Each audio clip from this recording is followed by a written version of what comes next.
Hey there, welcome to Shadow Archives. Just a heads up, there are a few ads between the 5 and 15-minute mark, then it's completely ad-free after that. I know many of you listen to these stories to relax or drift off to sleep. I hope you'll give this video a chance because I truly believe you won't find stories quite like these anywhere else. Before we begin, feel free to leave a comment and tell me where you're listening from tonight. And if you enjoy these stories, please like the video and subscribe to the channel. Now get comfortable, take a deep breath, and let's begin. When this happened, my life was still very simple. My world was small in the way it usually is when you're a kid or a young teenager. Home felt safe. Routine felt permanent. Bad things happened on the news or to other people, not to us. We weren't rich, but we weren't struggling either. We had what we needed, and we had habits that never really changed. One of those habits was church on Fridays. My family and I went every Friday evening. It wasn't even really for us kids. My parents were part of a group that met there, and my siblings and I just tagged along because that's what families do. We didn't complain much. It was just another part of the week, like school or dinner or doing homework. We'd get ready, pile into the car, drive over, sit around for a while, then come home. Same routine every time. That night was no different. We left the house like we always did. Doors locked, windows closed. Nothing felt off. No strange cars, no weird feelings, no sense that anything bad was about to happen. I remember being annoyed about something small, probably having to go at all, or wanting to stay home and do my own thing. Nothing important, nothing memorable. Church ended, and we drove back home. I still remember the moment we pulled into the driveway. There was nothing obviously wrong from the outside. The house looked exactly the same. Lights off, just like we left them. No broken windows, no busted doors. Everything looked normal enough that none of us were prepared for what we were about to walk into. As soon as the door opened, the feeling changed. It's hard to explain, but there's a certain silence that doesn't feel right. Not the calm kind, the empty kind. The kind where something feels missing before you even know what it is. We stepped inside, and within seconds, my mom stopped walking. Her room was trashed. Drawers were pulled completely out. Clothes were thrown everywhere. Jewelry boxes were overturned and dumped onto the floor. Things that were usually carefully put away were scattered like someone had gone through them in a rush, not caring what they broke or knocked over. It looked violent even though no one had been hurt. Then we checked my room. Mine was trashed too, not just messy, but clearly searched. My things were thrown around, my drawers emptied, my stuff flipped over. It felt wrong in a very personal way. Someone had been in my space. Someone I didn't know. Someone who didn't belong there. Someone who touched my things without permission. That's when we started realizing what was missing. My mom's jewelry was gone. Pieces she'd had for years. Some expensive, some sentimental. Things tied to memories, not just money. My iPad was gone. My Wii was gone. Stuff that mattered to me, stuff that felt like part of my life at the time. But the worst realization came a moment later. My dog had been home the entire time. He was small. Not a guard dog. Just a little dog that followed us around the house and slept wherever he felt like. When the thought hit me, my stomach dropped. I ran to find him, heart pounding, already imagining the worst. I didn't know what burglars did when they broke into houses. I didn't know if they hurt pets. I didn't know if they killed them. I just knew he had been alone in the house with strangers. I found him alive. He was fine, shaken maybe, but physically unharmed. He wagged his tail when he saw us, like nothing had happened, like he didn't understand why everyone was suddenly so upset. The relief hit me so hard, I almost cried right there. That small, simple fact was the only thing that kept the situation from feeling completely unbearable. Even so, I was terrified. not screaming, panicking terror. The quieter kind. The kind that settles in your chest and makes everything feel unreal. The kind that makes you replay moments over and over in your head. I kept thinking about the timeline, about how we had been gone maybe an hour or two, about how during that time someone had chosen our house. Someone had walked up to our door, forced their way in, moved through our rooms, taken what they wanted and left, all while my dog was inside. All while our lives were continuing like normal somewhere else. The police came. They asked questions. They looked around. They wrote things down. They dusted for fingerprints. They did what they were supposed to do. But even as a kid, I could tell that nothing was going to come from it. There were no cameras, no witnesses, no clear leads. Just another break-in among many. They never found our stuff. Not my iPad, not my Wii, not my mom's jewelry. It was just gone. Vanished into whatever system stolen things disappear into. Pawn shops, resellers, trash. Someone else's house. We never knew. The next week, my parents installed a security system. That alone changed the feeling of our house. Suddenly, there were sensors, alarms, beeps, codes. We learned how to arm it before leaving, how to disarm it when coming home. The house felt less open, less trusting, more cautious, more aware. It wasn't just a home anymore. It was something we had to defend. For a long time after that, every small sound made me jump. The house creaking at night, the dog moving around, a branch brushing against a window. I checked locks more than once. I hated being alone. I hated the idea that someone could come back. What really messed with my head wasn't the stolen stuff.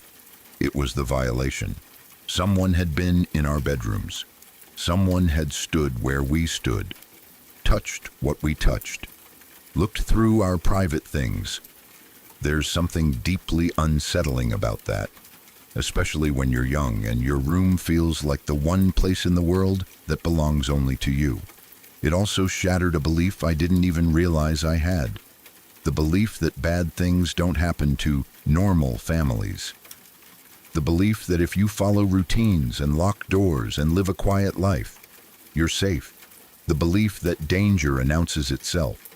This didn't announce itself at all. We left the house. We came back. Everything was changed. I remember lying in bed afterward, staring at the ceiling, thinking about how easily it happened, thinking about how someone watched our house, noticed our pattern, and chose that moment, thinking about how if we had come home early, we might have walked in while they were still inside, thinking about how my dog could have been hurt, thinking about how nothing would have stopped them if they wanted to do worse. Nothing happened beyond the break-in. No one was hurt. No one was attacked. In the grand scheme of things, we were lucky. I know that.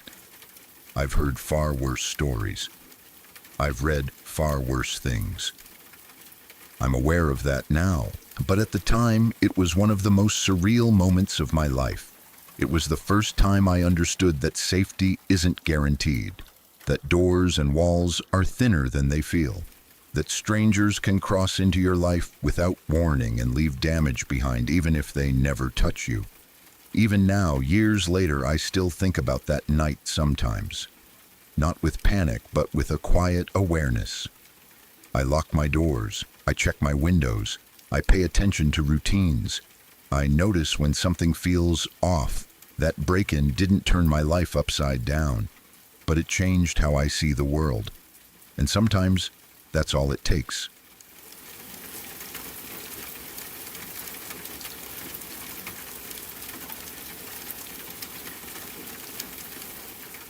My cousin was 30 years old.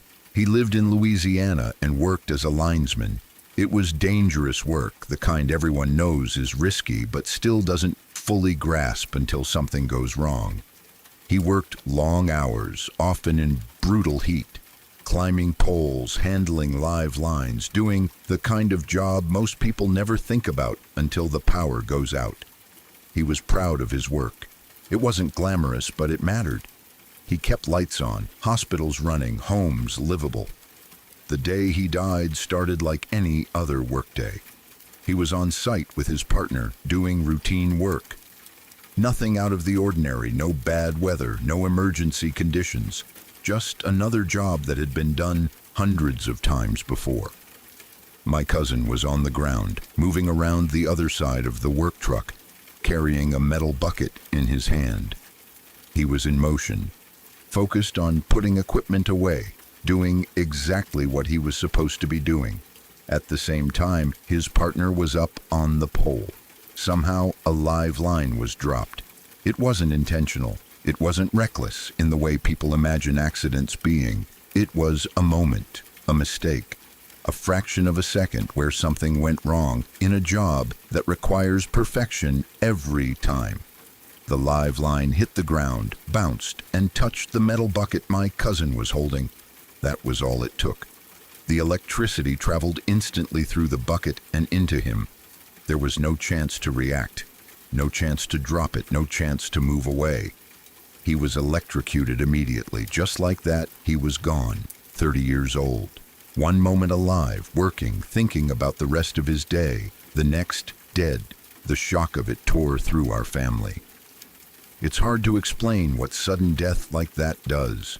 There's no warning, no time to prepare emotionally. One phone call changes everything. One sentence that doesn't feel real. You expect mistakes. You expect someone to say they got it wrong. You expect him to walk through the door later, laugh about how close it was, complain about work like always. That never happens.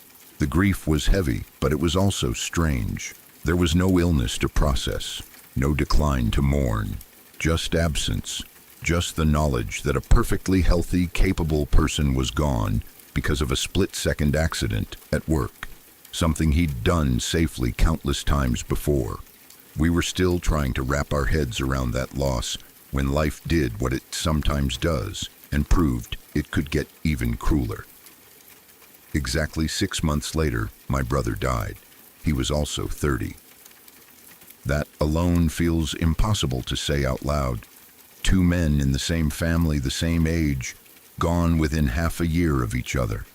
It feels like a bad statistic, something you'd hear about another family, not your own. That day, my brother let me borrow his car. I don't remember why, but I remember the fact clearly because it's one of those details that sticks and refuses to let go. He decided to take my new moped instead. He wanted to go buy a helmet, something responsible, something safe, something meant to protect him. He never made it back. A woman driving a new Corvette passed on the right, illegally, into the bike lane. She hit him. He wasn't killed instantly. He was alive when help arrived, but his injuries were too severe. He died at the scene. There's something especially brutal about knowing he was doing the right thing. Going to buy safety equipment, riding carefully enough to be in the bike lane, following the rules. And still, it wasn't enough. The phrase, wrong place at the wrong time, doesn't even begin to cover it. 6 months. That's all the time between losing my cousin and losing my brother. The family barely had time to breathe between funerals, barely had time to process one loss before being crushed by another. It felt like grief stacked on top of grief, with no space in between. Just constant shock, constant sorrow, constant disbelief. Losing one person that young changes a family. Losing 2 feels like something fractures permanently. Holidays felt wrong. Birthdays were unbearable. 30 became a cursed number in our minds. Even though we knew that wasn't rational. You start noticing patterns that don't mean anything. But your brain looks for meaning anyway because accepting randomness feels impossible. What makes it harder is how different the deaths were. One was a workplace accident involving electricity, metal, and a job that demands absolute precision. The other was a traffic accident involving speed, entitlement, and a moment of reckless driving. 2 completely different situations, 2 completely different causes, and yet the outcome was the same. Both men left their homes, expecting to come back. Neither did.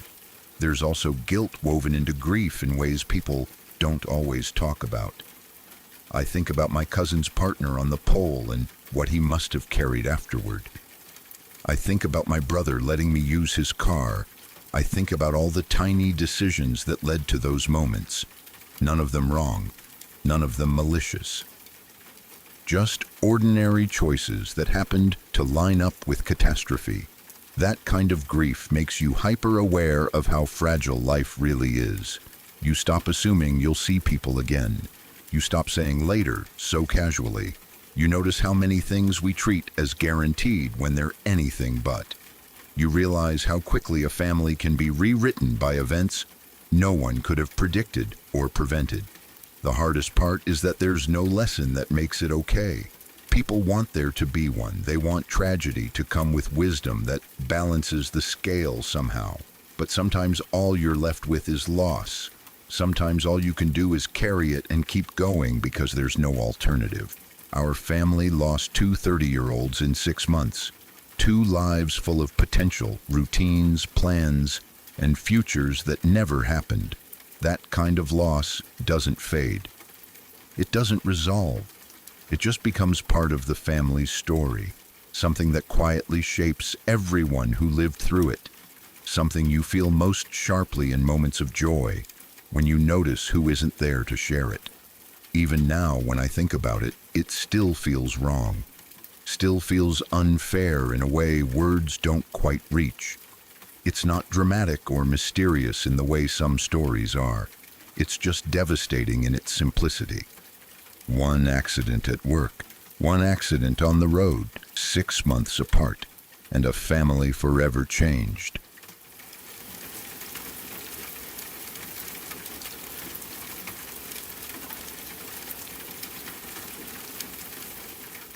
I had just moved into a new house, one of those places that looks perfectly normal from the outside.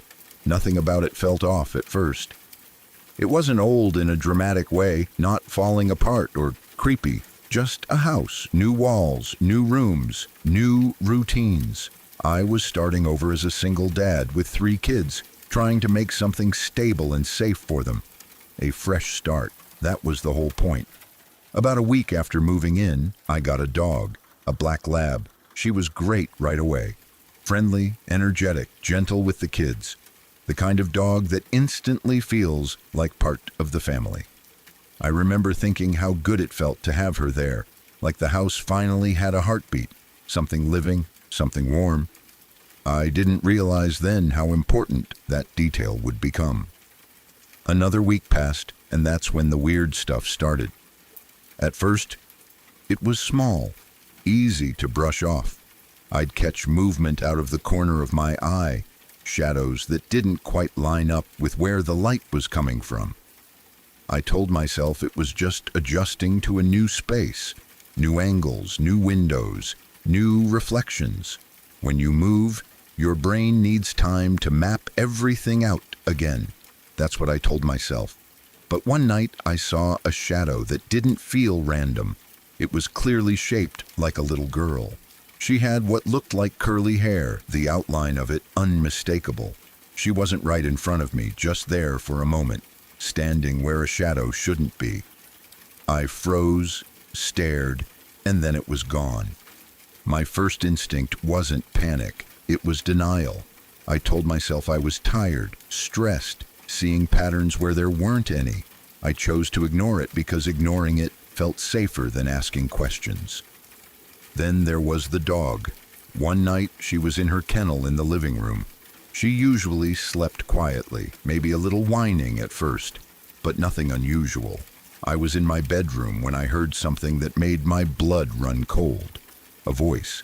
It sounded like a little girl, not loud, not screaming, just talking softly the way kids do when they're being gentle. I could hear words. Simple ones, things like good girl. The tone was affectionate, playful. At the same time, my dog started squealing in that high-pitched way dogs do when they're excited or overwhelmed. Not aggressive, not scared barking, something else. My brain tried to catch up. There shouldn't have been a little girl in the living room. All my kids were in their beds. I didn't walk. I ran. I ran as fast as I could into the living room, heart pounding so hard I could hear it in my ears. The kennel was there. My dog was there. She was standing, tail going, clearly reacting to something. But there was no one else. No little girl, no movement, no sound, just empty space. I stood there for a long moment, breathing hard, scanning every corner of the room. Nothing.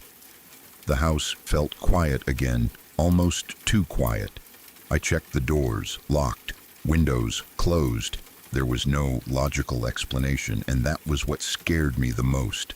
I didn't sleep much after that. Over the next week, things escalated. It stopped being just me. That's when I knew I couldn't explain it away anymore. One night, my daughter came into my room. She was shaking, clearly upset. She said she couldn't sleep because there was something in her room. Not a noise, not a shadow this time. Just something. The way kids say it when they don't have the words, but no, it's wrong. I went back with her, turned on the light, looked everywhere, under the bed, in the closet, behind the door, nothing. But the air in the room felt heavy, still, like the room was holding its breath.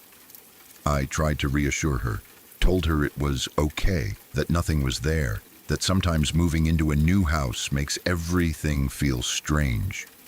I didn't tell her about what I'd seen. I didn't tell her about the voice. I didn't want to plant fear in her head, but I could see it in her eyes. She already felt it. Over the next few nights, my kids started acting differently. Trouble sleeping, wanting lights left on, asking to sleep closer to me. My dog wouldn't settle at night either. She'd stare at empty spaces, ears perked, reacting to things I couldn't see. She'd whine softly, the kind of sound that makes you feel helpless because you don't know how to fix whatever is bothering them. I stopped trying to rationalize it. I didn't need proof. I didn't need to understand what it was. All I knew was that something was wrong, and whatever it wasn't just affecting me anymore. It was affecting my kids. That was the line. As a parent, you can handle fear for yourself. You can push through it. You can tell yourself you're imagining things. But when your children are involved, when they're scared in their own home, that's not something you gamble with. We moved the next week, fast, no hesitation, no second guessing. I didn't care about leases or inconvenience or money. None of that mattered. What mattered was getting my kids out of that house. Getting them somewhere they could sleep without fear, somewhere I didn't feel like I had to be on constant alert. The night we left, I felt relief the moment we crossed the threshold for the last time, like pressure releasing from my chest, like whatever had been watching or lingering no longer had access to us. Nothing followed us. In the new place, everything went back to normal. My kids slept through the night. My dog relaxed. No shadows, no voices, no unexplained fear. Just a house that felt like a house. I don't know what was in that first one. I don't know if it was something supernatural or stress or coincidence layered on top of exhaustion and change. I don't pretend to have answers, but I know what I experienced. I know what my kids experienced, and I know that the fear was real, regardless of the explanation. Some places don't want you there. Some places let you know, and when they do, the smartest thing you can do is leave.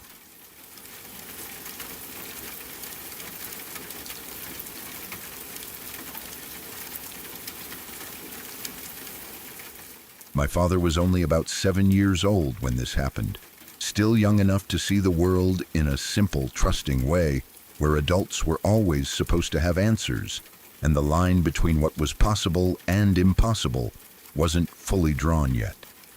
At that age, memories don't always form as clear stories. They come as feelings, flashes, and moments that stick for reasons you don't understand until much later. This is one of those memories for him. Even now, decades later, he remembers it with a clarity that surprises him. not because it was frightening, but because of how quietly heavy it was. On that day, his parents told him they were going out for a while. They didn't explain much, just that they needed to take care of something and that he would be staying home with a babysitter. That wasn't unusual. Kids don't question those things. You accept what you're told, especially when you're 7. He remembers feeling slightly disappointed because he liked when his parents were around, but not upset enough to protest. He just nodded, grabbed a toy, and went about his evening. What his parents didn't tell him was where they were really going. They had decided not to burden him with it. His grandfather had passed away 2 days earlier, and that night was the funeral. They thought he was too young to understand death in a meaningful way, and they didn't want to confuse or upset him.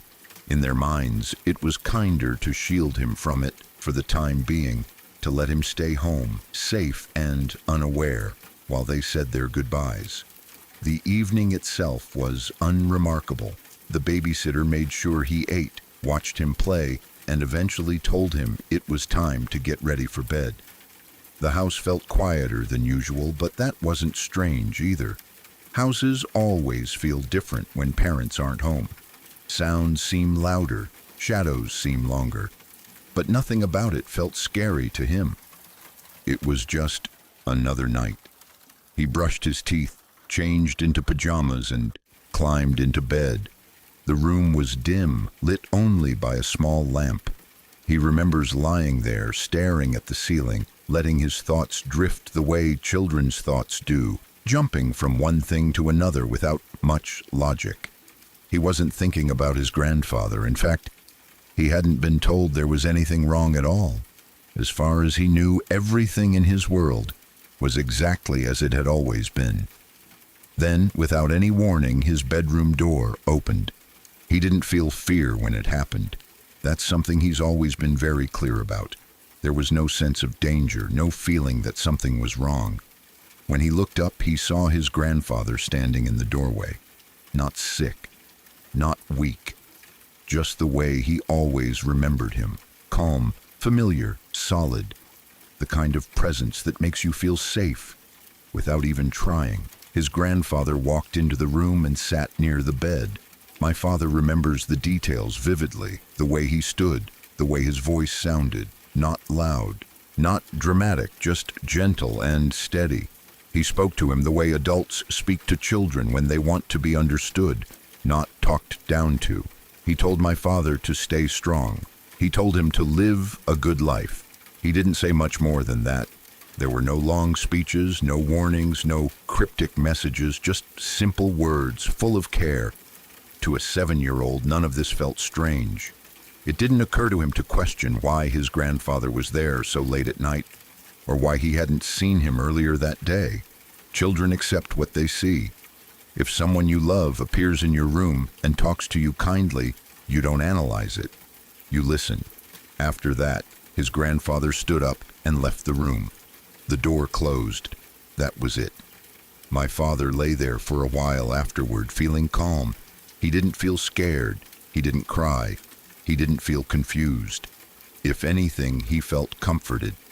Eventually, he fell asleep, the way kids do, quickly and completely, without carrying the weight of the moment into his dreams.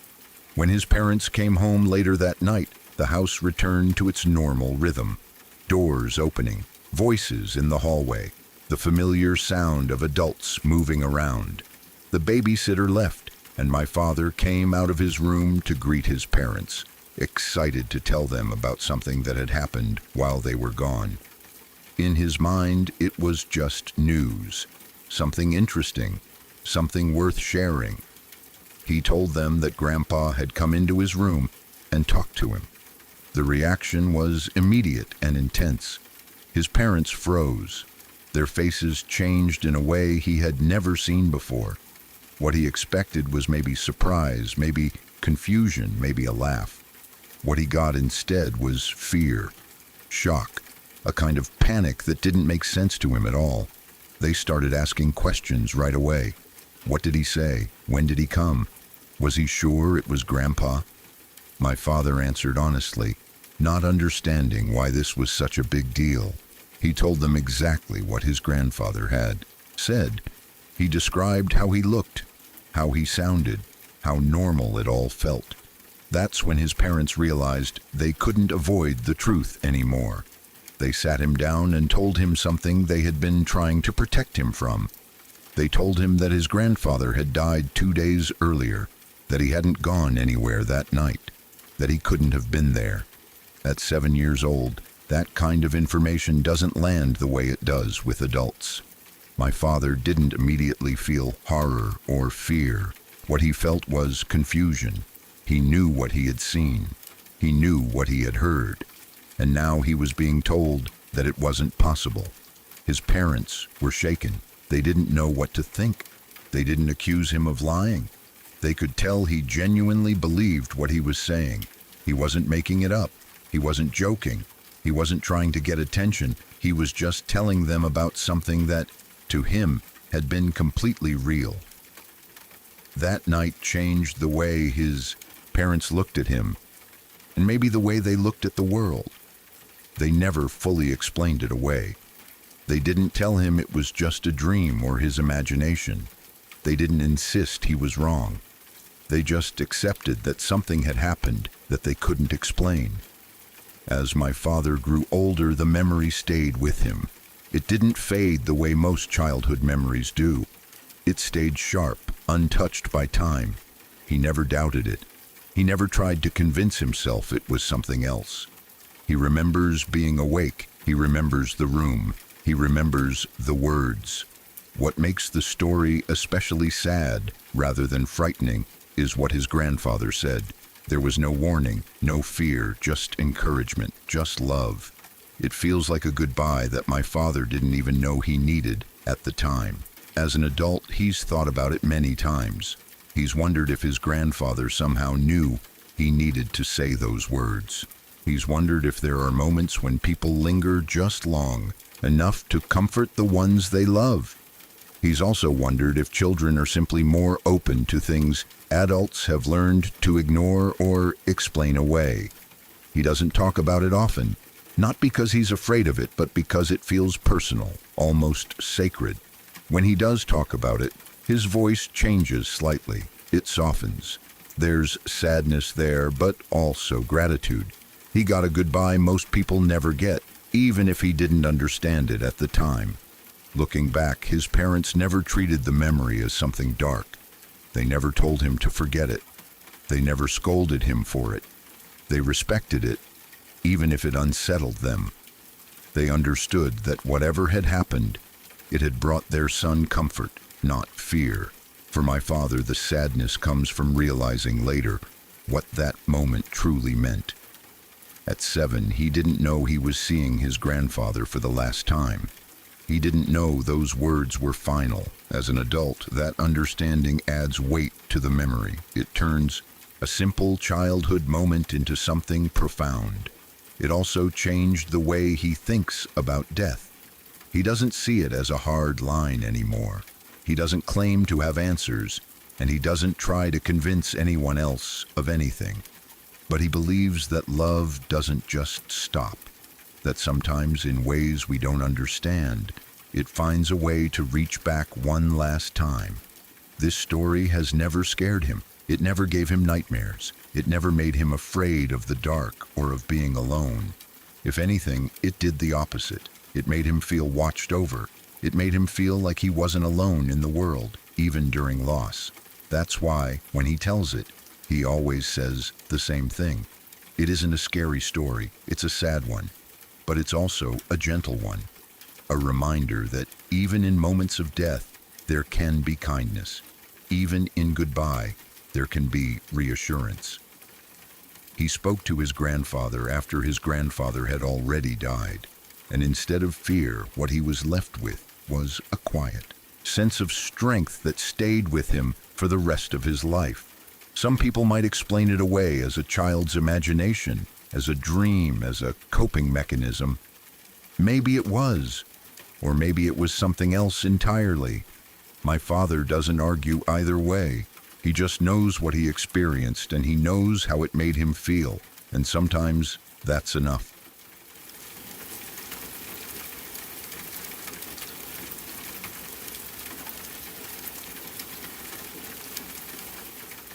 When my aunt tells this story, she always starts by saying that at the time, none of it felt strange. That's the part that still unsettles me the most. Not the killers, not even the realization afterward, but how normal everything seemed while it was happening. How something horrifying could exist right alongside childhood play without anyone realizing what they were standing next to. This was in the late 1970s when my aunt was a kid. She grew up near the foothills of the San Gabriel Mountains in Southern California. Back then, the area felt open and wild in a way that's hard to imagine now. There were fields that hadn't been developed yet, rocky hills, dirt roads, and stretches of land where kids could roam freely without adults constantly watching them. It was the kind of place where children spent entire days outside, riding bikes, climbing rocks, and exploring whatever they found interesting. One of the places my aunt and the neighborhood kids liked to play was a field that ran alongside some rocky hills. Those hills rose up toward the mountains, full of uneven stone, brush, and little hidden spaces that felt like secret worlds to kids. Somewhere along those rocks was a cave, not a deep one, not something you'd get lost in, but big enough for kids to crawl into, sit in, and feel like they'd discovered something special. They called it the Artist's Cave. The reason for the name seemed obvious to them at the time. Inside the cave, hanging over rocks and scattered around, were rags and old shirts covered in red paint. Some were draped over stones, some caught on jagged edges, some just lying there stiff and dried. To a group of kids, the explanation made sense.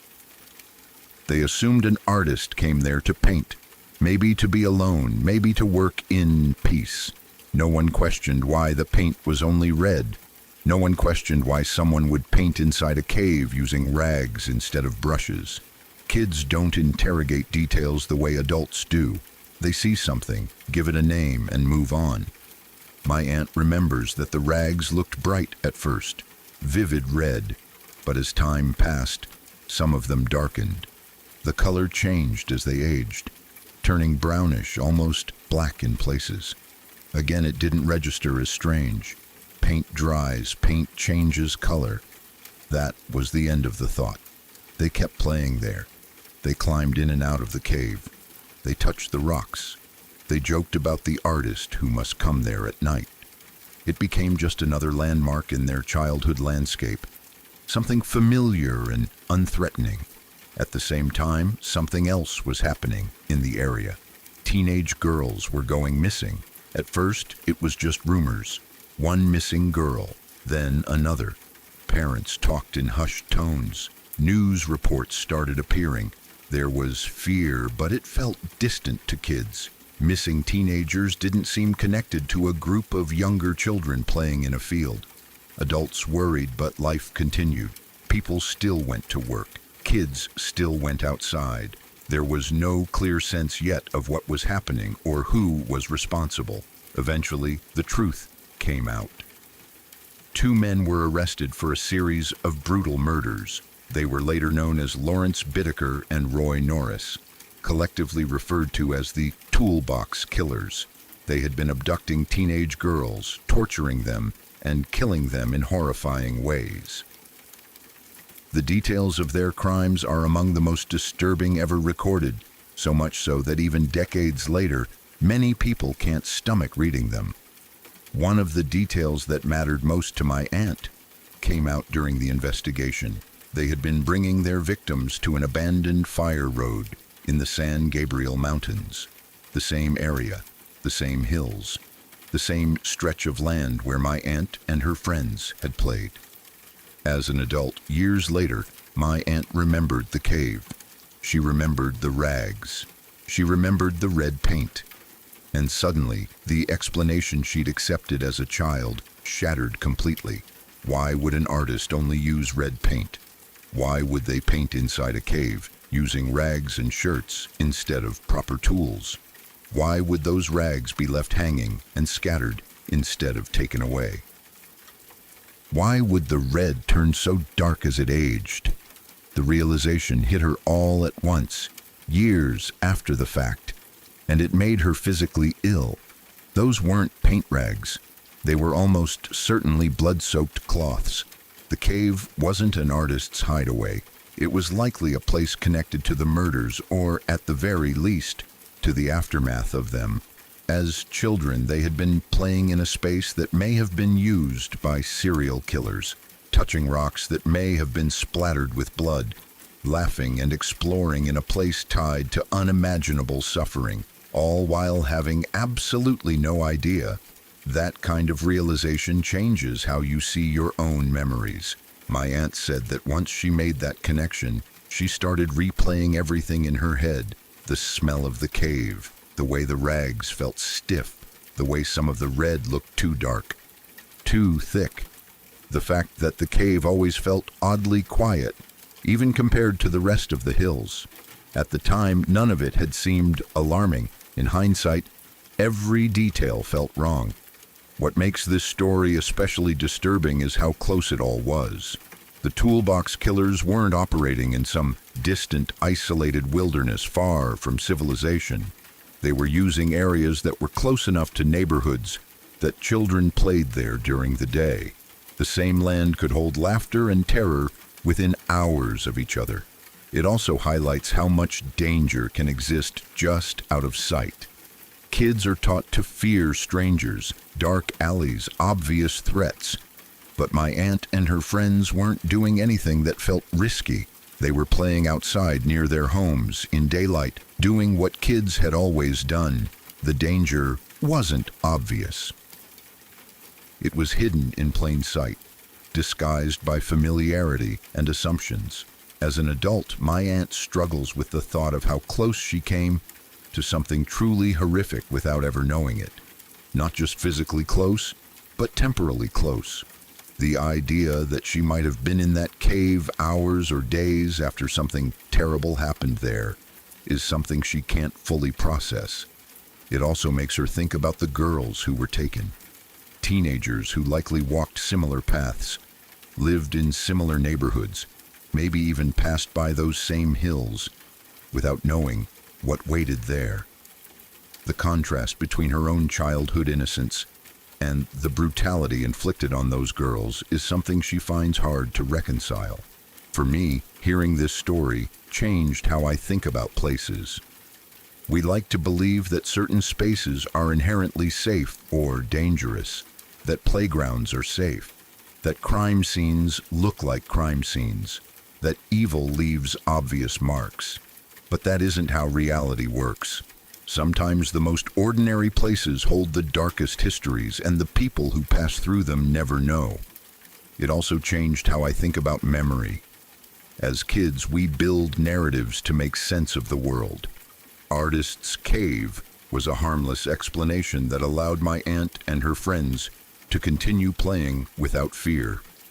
It was a story that protected their sense of safety. Only later, with adult knowledge and context, did that narrative collapse. And once it collapsed, it couldn't be rebuilt. The San Gabriel Mountains still stand there. People still hike those trails. Kids probably still play in nearby fields. Most of them will never know what happened there decades ago. Life moves on, layered over old horrors like fresh paint over a stain. But for my aunt, that place will never be neutral again. Every time she thinks about her childhood, that cave is there, looming in the background of otherwise happy memories, a reminder of how thin the line is between innocence and atrocity, how easily something terrible can be mistaken for something mundane. The toolbox killers were eventually stopped. One died in prison. The other served his sentence. Justice, in a legal sense, was done. But the psychological damage they left behind spread far beyond their direct victims. It reached into communities, into families, into childhood memories that would later be reinterpreted through a lens of horror. My aunt survived her childhood untouched physically, but the knowledge she gained later still wounded something inside her. And that's what stays with me most about this story. Not just the killers or their crimes, but the idea that you can live part of your life in complete innocence, only to discover later that you were standing on the edge of something unspeakable the whole time. It makes you realize how much of safety is perception, and how fragile that perception really is.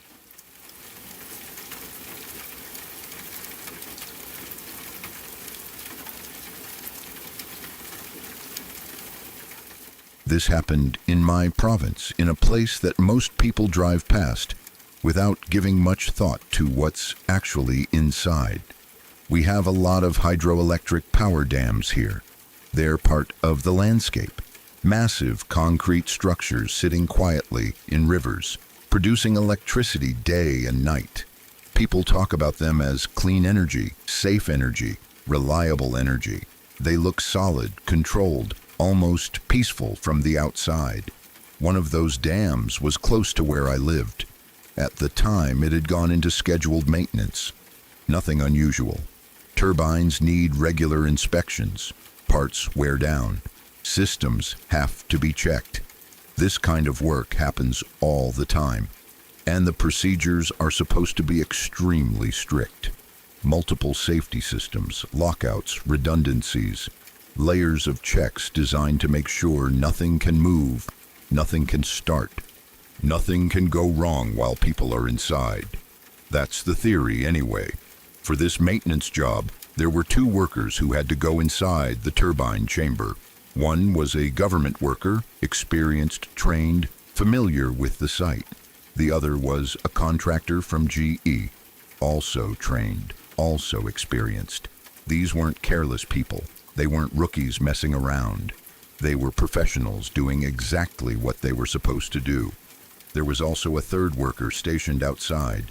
His job was to monitor the situation, stay in communication, and make sure everything stayed locked down while the work was being done.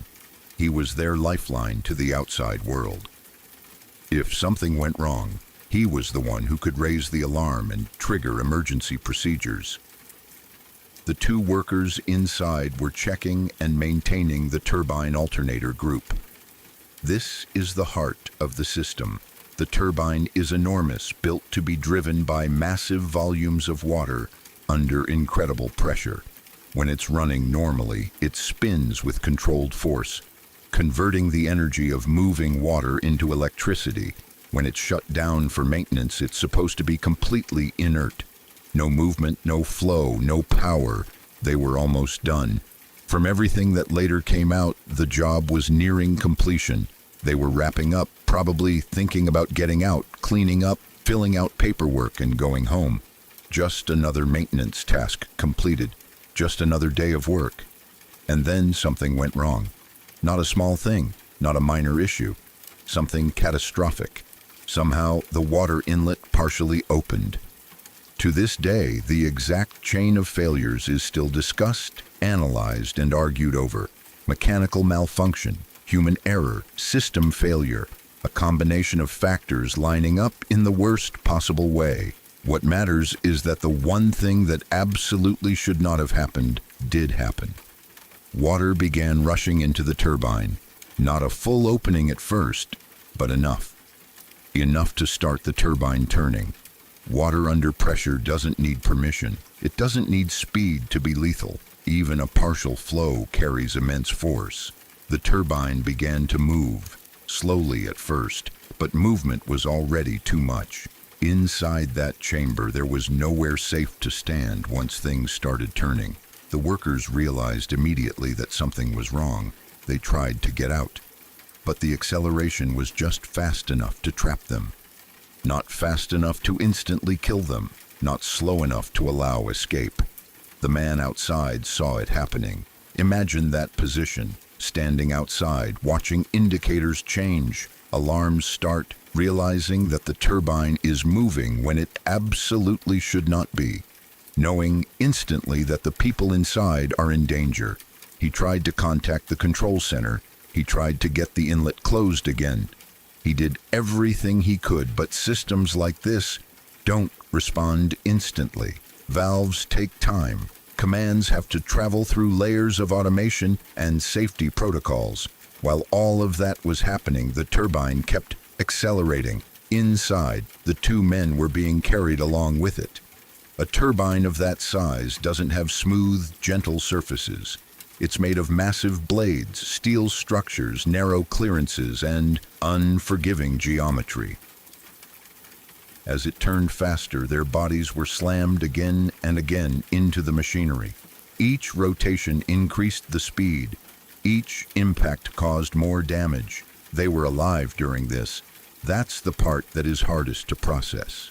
They didn't die instantly. They were being battered, crushed, torn apart piece by piece as the turbine gained speed. There was nothing they could do. No handholds, no escape route, no emergency stop they could reach. Just unstoppable motion driven by water that should never have been there in the first place. The man outside watched helplessly. He could see what was happening through indicators and systems, maybe through observation points. He knew exactly what it meant. He knew what was happening to his co-workers, and he couldn't stop it fast enough. The feeling of that kind of helplessness is hard to even imagine. Knowing people are dying horribly because of a failure you can't reverse in time. Eventually, the inlet was closed. Eventually, the turbine slowed. Eventually, it stopped. By the time everything finally came to rest, there was nothing recognizable left of the two men as people. What remained was described as a bloody mess. Flesh, torn clothing, broken equipment, parts of bodies crushed beyond recognition. The force involved had reduced them to fragments. There were no intact forms, no peaceful stillness, just destruction inside a machine that was never meant to have human beings inside while moving. The story made headlines. It couldn't not. It was too horrific. 2 workers killed in one of the worst industrial accidents imaginable on government property in a facility that was supposed to be safe by design. Investigations were launched immediately. Reports were written. Press conferences were held. Promises were made about reviewing procedures, improving safety, making sure something like this could never happen again. But headlines fade. Reports get filed away. People move on. What stayed with me was something else. I met the cleanup worker. Not long after the incident, I crossed paths with the person who had been part of the cleanup operation. The job no one wants. The job that happens after everyone else leaves. After the investigators, after the media, after the officials. The job of going inside and dealing with what's left. He told me about it. Not in graphic detail meant to shock, but in the flat, exhausted way people talk when they've seen something that changed them. He talked about the smell, the amount of blood, the way it coated surfaces you wouldn't expect, the difficulty of figuring out what was equipment and what was once part of a person, the fact that there was no way to clean it quickly or easily. It took time, care, a level of emotional detachment that doesn't come naturally. He said it stayed with him, not just the visuals, but the knowledge of how it happened, that these men were doing their jobs, that they trusted the systems, that they were almost done, that they probably thought they'd be home that night. Hearing that secondhand was enough to make my stomach turn. It made the whole thing feel real in a way news articles never do. Industrial accidents often get reduced to statistics. 2 dead, system failure, investigation ongoing, safety protocols reviewed.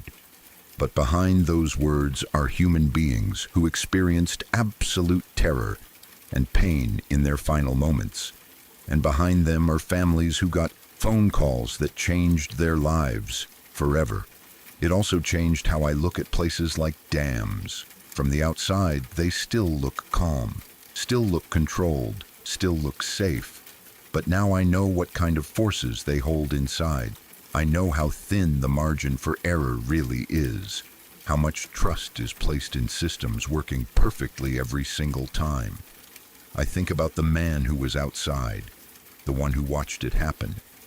I can't imagine how he lives with that memory, knowing you did everything you could and it still wasn't enough, knowing you watched co-workers die in one of the worst ways imaginable.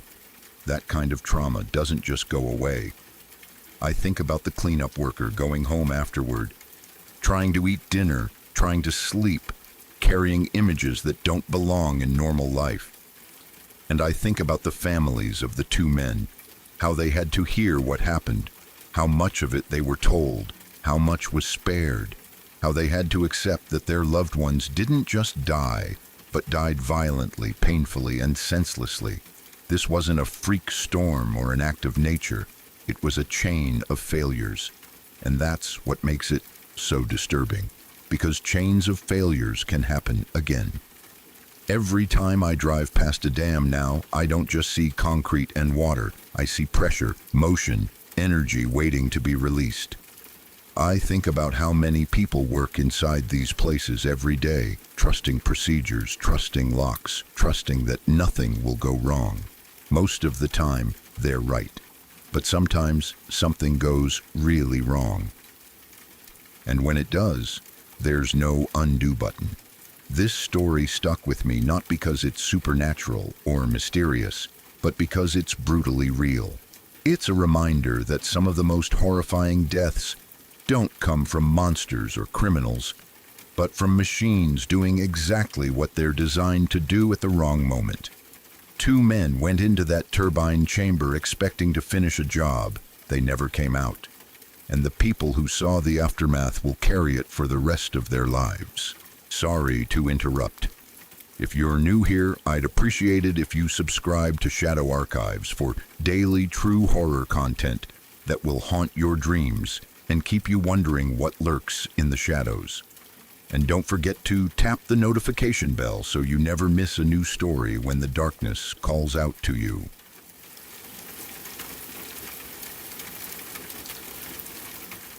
I heard this story through the old guys, the ones who had been in fire and EMS long enough that nothing surprised them anymore. These were people who had seen things most of us can't imagine. People who didn't exaggerate or dramatize because they didn't need to. When something stuck with them, you paid attention. This story stuck with all of them. The call came in as routine, about as routine as it gets. It was a Class 3 fall, the lowest severity. No lights, no sirens, no urgency in the dispatch tone. The kind of call you barely register as anything more than paperwork and a quick patient assessment. This was in a rough part of the city, the kind of neighborhood where buildings were old. Stairwells smelled like urine and stale smoke, and everyone kept their heads down. Still, nothing about the call suggested danger. This was also before the days of portable radios. That detail matters more than you'd think. Communication wasn't instant. Once you went inside, you were on your own unless you physically left the scene to make a call. 2 EMTs responded and went inside the apartment building. The place was exactly what you'd expect. Dim lighting, cracked walls, the kind of silence that feels wrong because it's not peaceful, it's watchful. They knocked, entered, and immediately saw a man lying face down on the floor of the apartment. He was wearing a suit which already didn't fit the environment. He wasn't moving. No obvious signs of trauma from where they were standing, just unconscious. EMT 1 approached him to do a basic assessment. As he lifted the man's jacket to check for injuries or signs of breathing, he froze. Under the jacket was a badge. Handcuffs, a shoulder holster, and an empty space where a gun should have been. In that moment, the entire call changed. This wasn't a random fall victim. This was a detective, someone armed, someone trained, someone who should not be unconscious on the floor of an apartment in that neighborhood without his weapon. EMT 1 didn't say anything dramatic. He didn't shout. He just stood up and looked at EMT 2, and they both understood instantly that they were not supposed to be there anymore. EMT 2 turned around and ran. No heroics, no hesitation. He bolted out of the apartment and went straight to call law enforcement. EMT 1 followed right behind him. They abandoned the scene completely, leaving the unconscious detective exactly where he was. It wasn't negligence, it was survival. They had walked into something they were not equipped to handle. Only after law enforcement secured the scene did the full story come out. There weren't one, but two patients. Both were detectives. They had been working a missing person case. I don't remember if they were city police or private investigators, but they were legitimate. They had followed a lead that brought them to that exact apartment. At the time, the man who lived there wasn't even considered a suspect. He was just someone they wanted to talk to, someone who might have known something. They went inside casually. No raid, no backup, no expectation of violence. The detectives started walking through the apartment, asking questions, looking around. At some point, one of them opened a closet door.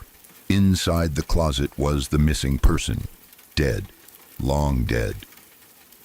Hidden away like an object that had been forgotten. That's when everything exploded. The man who lived in the apartment pulled a gun. He shot the first detective almost immediately. That was the man EMT1 had found unconscious on the floor. His partner reacted fast enough to run, adrenaline and training kicking in at once. He made it out of the apartment, down the stairs, and into the building's common area. Then his body caught up with reality. He realized he had been shot too. He collapsed at the bottom of the stairs. Both detectives survived, somehow, against odds that honestly feel unfair given the circumstances. They lived, but the outcome could have been very different with just a few seconds difference in timing. The thing that stayed with the EMTs wasn't just the danger, it was the layers. They were dispatched for a simple fall. They walked into a scene involving a homicide victim hidden in a closet, an armed suspect, two detectives shot at close range, and a missing gun. If EMT1 had stayed a few seconds longer, if EMT2 had tried to help instead of running, if either of them had made the wrong call, they could have been killed without ever understanding why. What made it worse was how quiet it all was. No screaming, no warning, just an unconscious man on the floor and a subtle detail under a jacket that changed everything. Violence had already happened, and more could have happened again at any second. The old guys always said the same thing after telling this story. Calls don't tell the truth. Dispatch information is just a guess. A label slapped on chaos so it can be sent somewhere. A fall can be a shooting. A medical can be a murder scene. You don't actually know what you're walking into until you're already inside it. This story stuck with me because it perfectly captures that idea. Two EMTs did everything right and still came inches from disaster. Two detectives followed a lead that seemed harmless and nearly died because of it. A missing person case turned into a gunfight in a cramped apartment. A closet door changed everything. It really did feel like something out of a crime novel. The kind of story you'd think was exaggerated if you didn't know better. But the way it was told, without drama, without embellishment, made it worse. These weren't storytellers trying to scare someone. These were professionals recounting something that shook even them. There's a reason first responders develop a certain edge over time. It's not cynicism for the sake of it, it's awareness. The understanding that danger doesn't announce itself, that it often hides behind routine, paperwork, and low-priority calls. That story still sits in my head whenever I think about how thin the line really is, how quickly ordinary situations can turn lethal, how sometimes the only thing that saves you is noticing a detail at exactly the right moment and having the sense to leave. Because if that badge hadn't been seen, if that empty holster hadn't stood out, this would have been a very different story.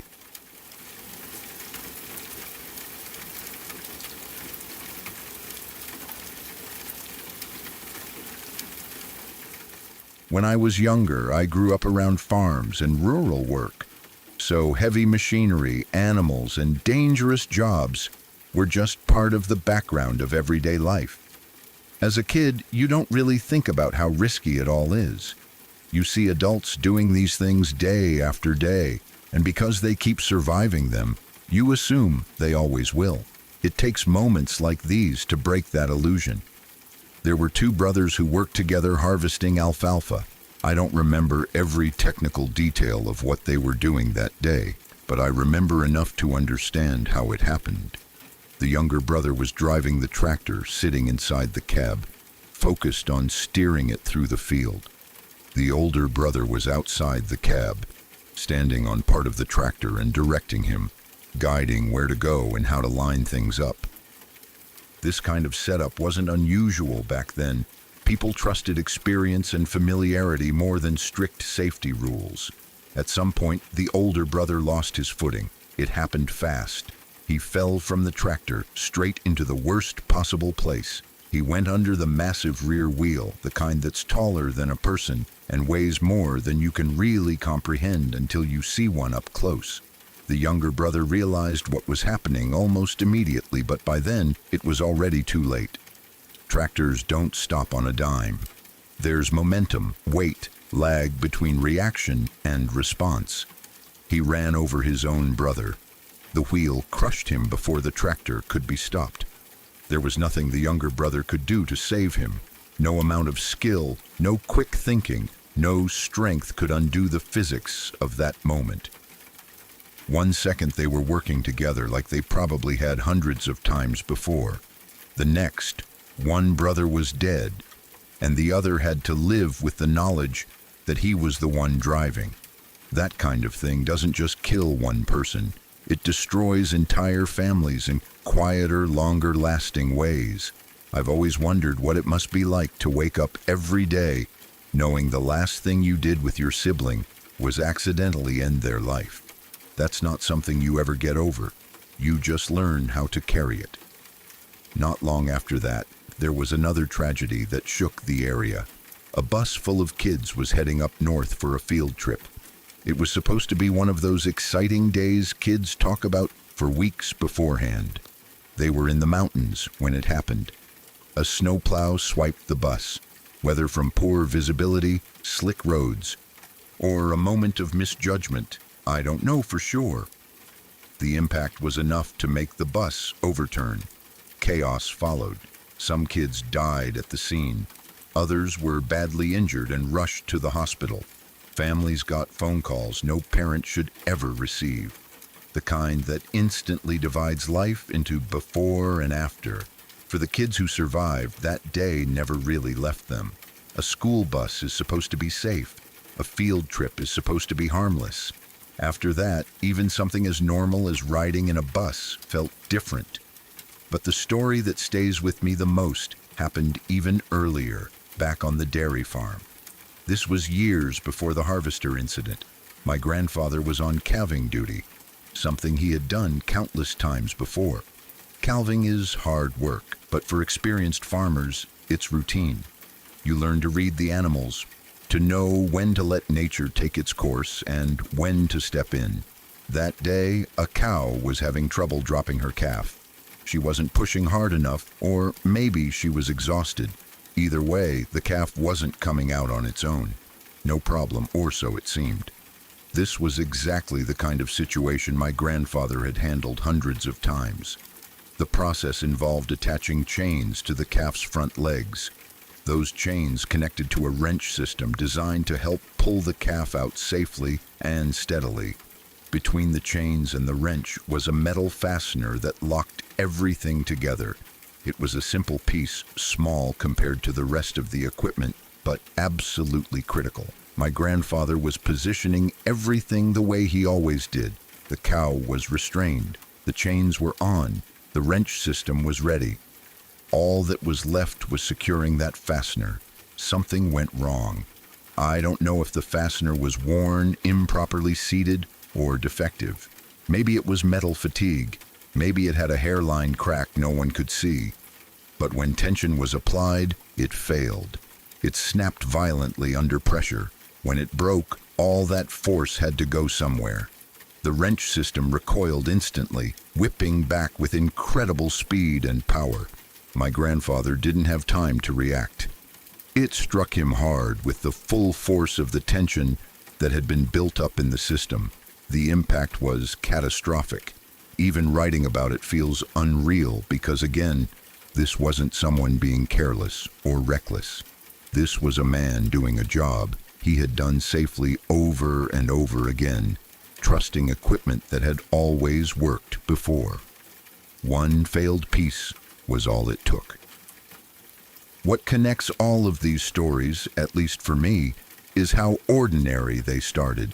Brothers working a field together, kids heading out on a school trip, a farmer helping a cow give birth. None of these moments felt dangerous while they were happening. They were normal, familiar, almost boring in how routine they were. That's what makes the aftermath so hard to accept.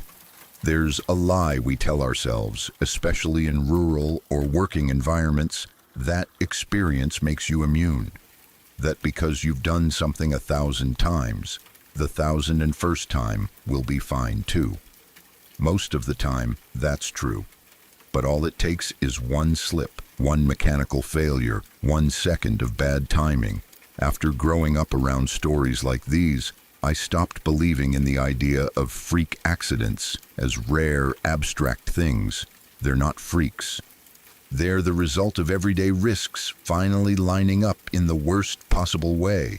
And when they do, the damage isn't contained to the moment. It ripples outward into families, communities, and memories that never quite fade. I still think about that younger brother on the tractor, about the kids on that bus, about my grandfather trusting a piece of equipment that had never failed him before. None of them woke up that day expecting disaster. None of them thought, today is the day something irreversible happens. But it did. And once you've seen how quickly life can turn like that, it's hard to ever look at routine work, travel, or even family moments the same way again.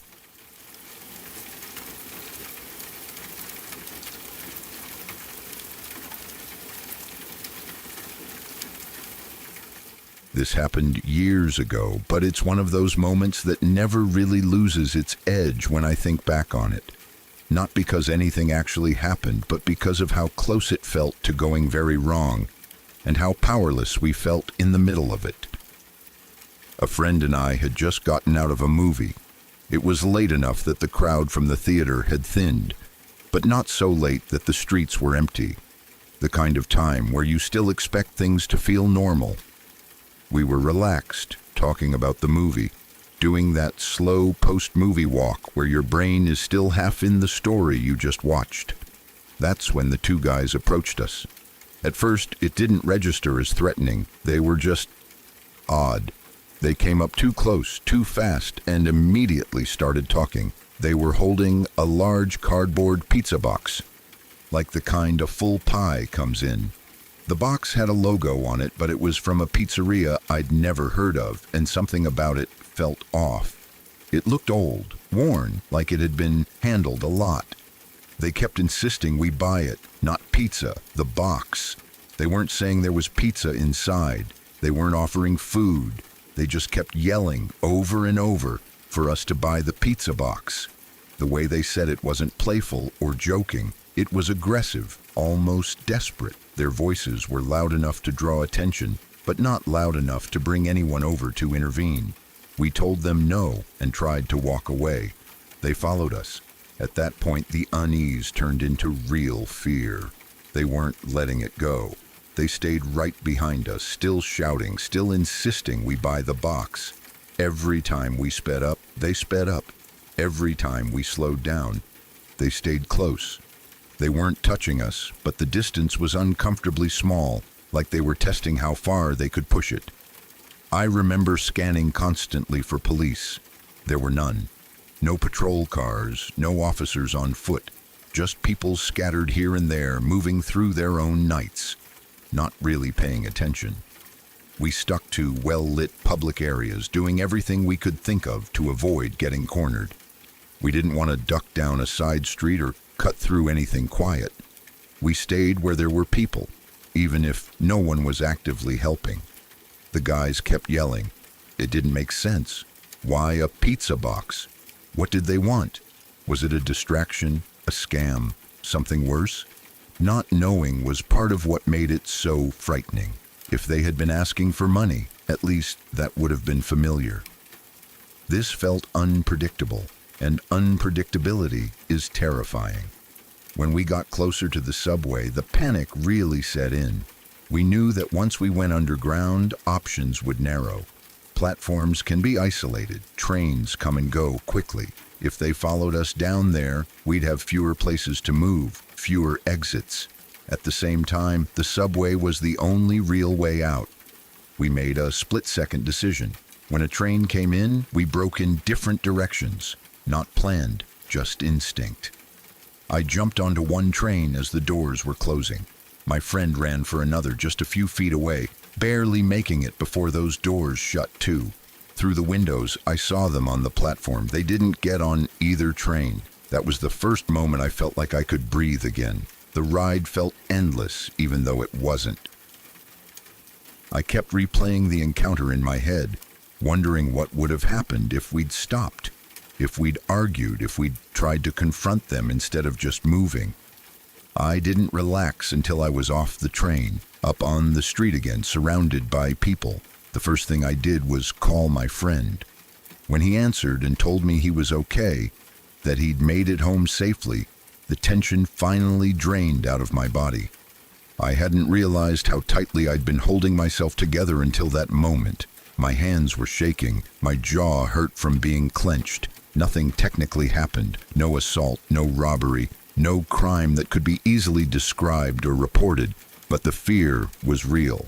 The feeling of being hunted, even briefly, sticks with you in a way that's hard to explain to someone who hasn't experienced it.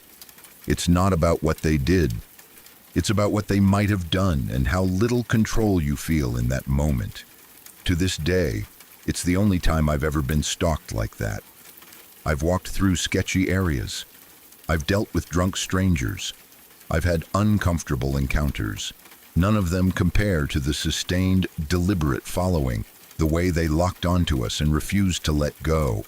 The pizza box itself almost makes it worse in hindsight, because it was so strange, so meaningless on the surface. It felt like a prop in something we didn't understand. Even now, years later, whenever I leave a movie late at night or walk toward a subway, I think about that night. I'm more aware of who's behind me. I notice footsteps. I plan exits without realizing I'm doing it. Nothing bad happened. But it came close enough to remind me how fast an ordinary night can turn into something else, and how sometimes the scariest situations are the ones where there's no clear motive, no clear demand, and no clear end in sight.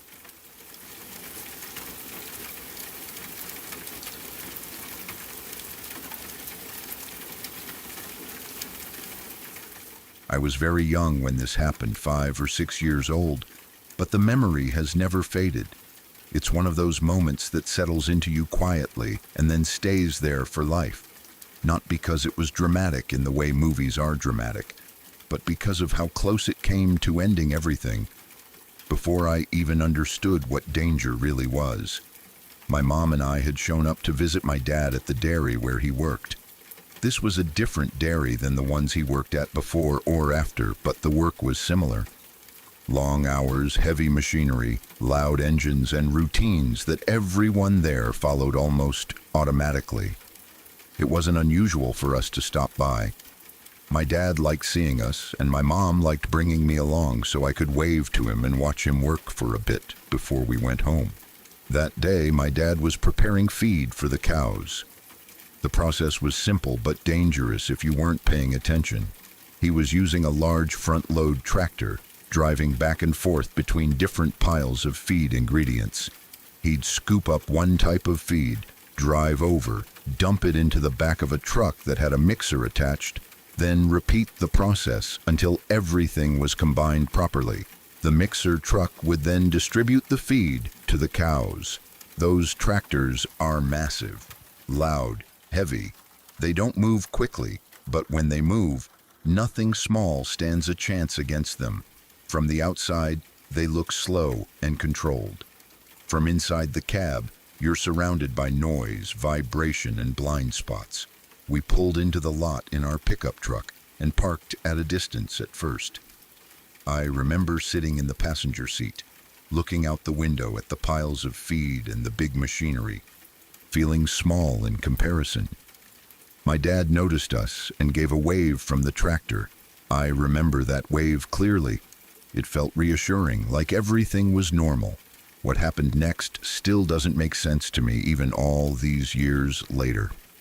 My mom has admitted many times that what she did was incredibly stupid. She doesn't try to excuse it. She says she genuinely thought my dad was finished and that he had signaled that he was done and about to park the tractor. Maybe she misread his wave. Maybe she assumed. Maybe she was distracted. Whatever the reason, she decided to drive our truck closer. She pulled forward into the food lot and parked directly behind my dad's tractor. That decision alone still makes my stomach drop when I think about it. My dad had no idea we were there. From his perspective, his wife and kid were still safely parked off to the side, far away from where he was working. He had no reason to check behind him for us. No reason at all. From my mom's perspective, she thought my dad saw us. She thought he was done. She thought he was joking around the way he often did. My dad had a history of joking like that. He liked to scare my mom in harmless ways, doing donuts in the snow, speeding up a little too much on empty country roads, pretending to do something reckless and then laughing afterward. With me, he'd pretend to fall asleep while driving a tractor and tell me I had to steer until he woke up. It was all play, no real danger. At least, that's how it felt at the time. So when my dad started backing the tractor up, my mom laughed. She thought he was messing with her. I remember the sound first, a sudden jolt. A deep, heavy thump that didn't sound like anything I'd heard before. The tractor hit our truck. The impact shoved the truck sideways and pushed it several feet across the lot. Inside the cab, everything lurched at once. I remember my mom screaming, not in fear at first, but in shock and surprise. I remember my body being thrown sideways in my seat. I remember looking out the window and seeing the ground, the dirt, way too close, like the truck was tipping. For a few seconds, I thought we were rolling over. The truck tilted enough that I could see the ground through my window at an angle that didn't make sense. Everything felt slow and fast at the same time. Then the truck slammed back down onto all four wheels. It didn't roll. That fact alone still feels unreal to me. There was a massive dent in the driver's side door where the tractor had hit us. The metal was crushed inward, warped and torn in a way that made it obvious how much force had been involved. If the angle had been slightly different, if the tractor had pushed just a little higher or a little harder, the truck could have rolled completely. My dad didn't stop immediately. That part is important, and it's something people who haven't worked with heavy machinery don't always understand. Tractors like that are loud. The engines roar constantly. The cab vibrates. When you're moving backward with a loaded bucket, you feel all kinds of shifts and lurches as the weight moves. A sudden resistance doesn't automatically register as I've hit a vehicle. To my dad, that initial impact felt like something settling. Maybe the load shifted. Maybe the bucket moved. He didn't hear us scream. He didn't see us.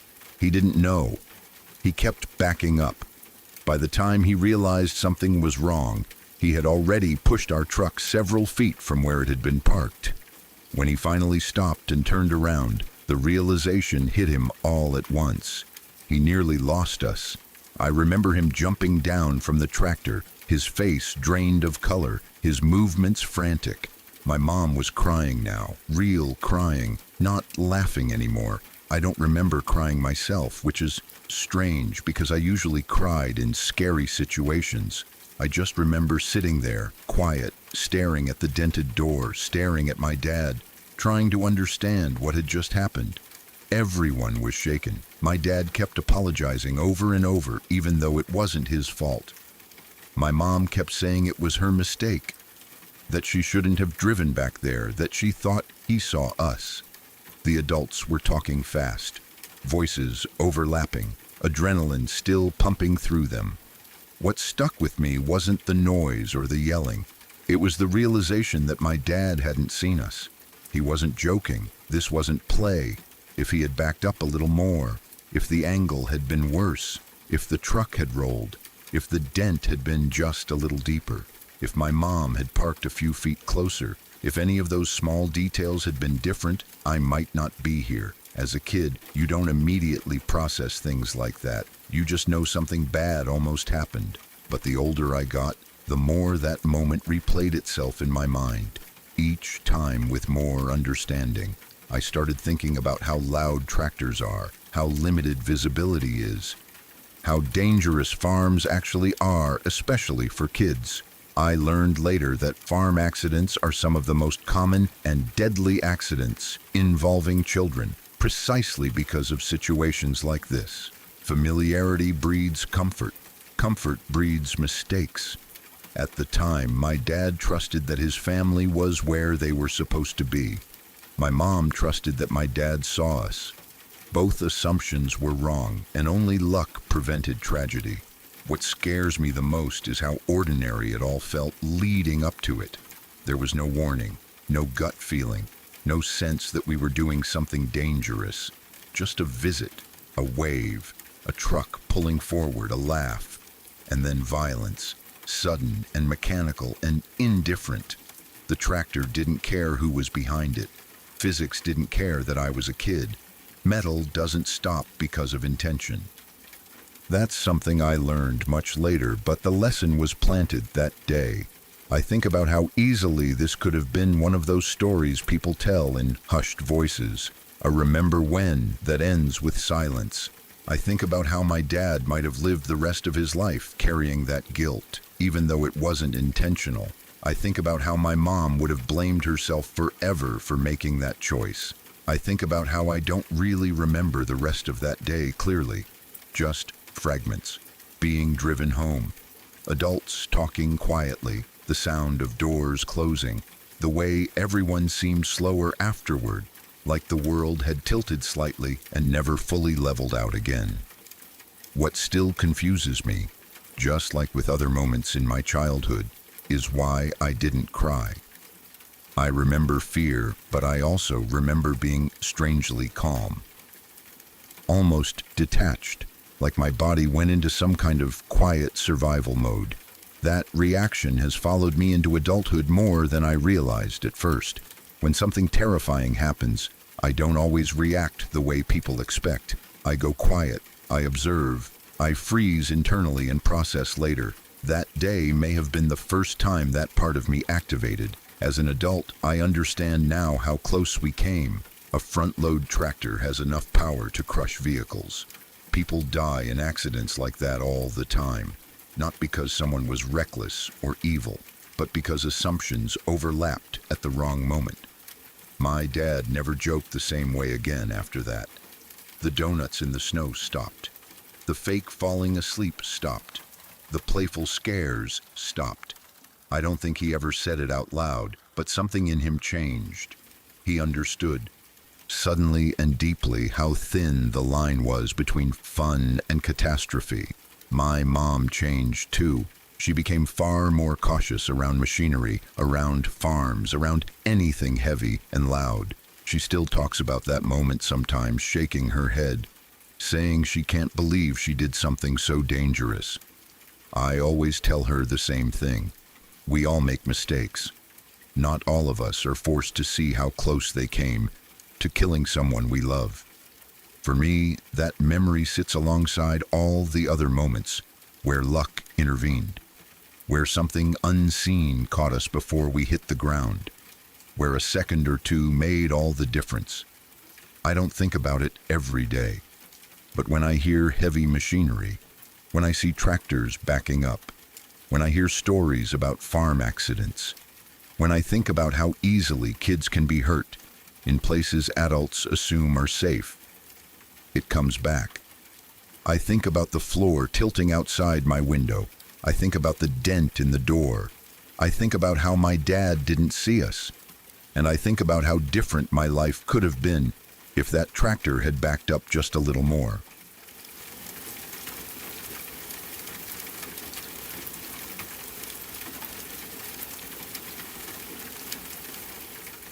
Where I live used to be a steel industry town, the kind of place where everything revolved around the mills. For decades, steel was the heartbeat of the area. People didn't just work there, they built their entire lives around it. Fathers worked the mills, their sons followed them in, and sometimes even their grandsons ended up on the same floors, breathing the same air, learning the same routines. The town itself was shaped by steel. The roads, the rail lines, the old brick buildings, even the way people talked and carried themselves, all seemed to come from that hard, industrial past. Back then, the mills were massive, loud, and dangerous in ways that most people today can barely imagine. Safety standards existed, but they weren't what they are now. A lot of things were done based on routine, trust, and experience rather than strict lockout procedures or electronic safeguards. People relied on each other to communicate, to double-check, to remember who was where and what was happening. Most days that system worked, and then there were days when it didn't. One of those days became a story that never really left this town. There was a man who worked inside the plant, someone like countless others who clocked in, did his job, and expected to go home afterward. From what I've been told, he wasn't reckless. He wasn't new or careless. He was just doing a task that needed to be done. Inside the steel mill were these enormous vats used in the process of handling molten steel. They were large, reverse dome-shaped structures, huge enough that a person could stand inside them. If you've ever seen Star Wars, Attack of the Clones, there's a scene where Padme and Anakin end up trapped inside one of those industrial-looking domes.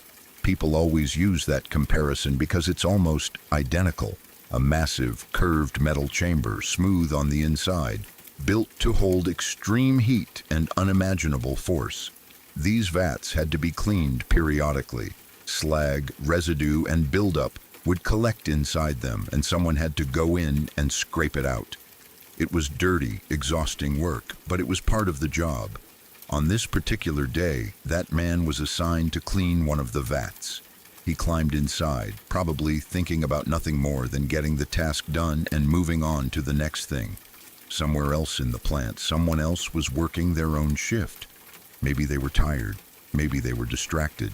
Maybe there was a miscommunication. No one knows exactly what went wrong, and that uncertainty is part of what makes the story so haunting. At some point, the system that fills those vats with molten steel was turned on. The man was still inside. There was no dramatic warning, no siren that gave him time to escape, no last-second rescue. Once the process began, there was nothing anyone could do. Molten steel isn't like fire where you might have a moment to react. It's instant, overwhelming, and absolute. The heat alone is beyond comprehension. People who have worked around steel will tell you that even standing near it can be unbearable. Being inside a vat as it fills is something the human body simply cannot survive. He was melted alive. There's no gentle way to say that. No version of the story that makes it less horrific. He didn't die somewhere hidden away or quietly. He died inside the machine he worked with every day in one of the most violent industrial deaths imaginable. By the time anyone realized what had happened, it was already far too late. They never recovered his body. There was nothing to recover. His remains became part of the vat itself, fused into the steel, inseparable from the structure. The machine that killed him could not be dismantled in a way that would remove what was left of him without destroying it entirely. And so he stayed there. Over time, the vat stopped being just another piece of equipment. It became something else. The company, the workers, and eventually, the town began to treat it as a memorial. Not in a flashy or ceremonial way, but quietly, respectfully. People knew what it was. They knew what had happened there. New workers were told the story as a warning, not just about safety, but about how unforgiving the work could be. That vat is still there. It's no longer used the same way it once was, but it hasn't been removed. People say his remains are still inside it, part of the metal, part of the structure.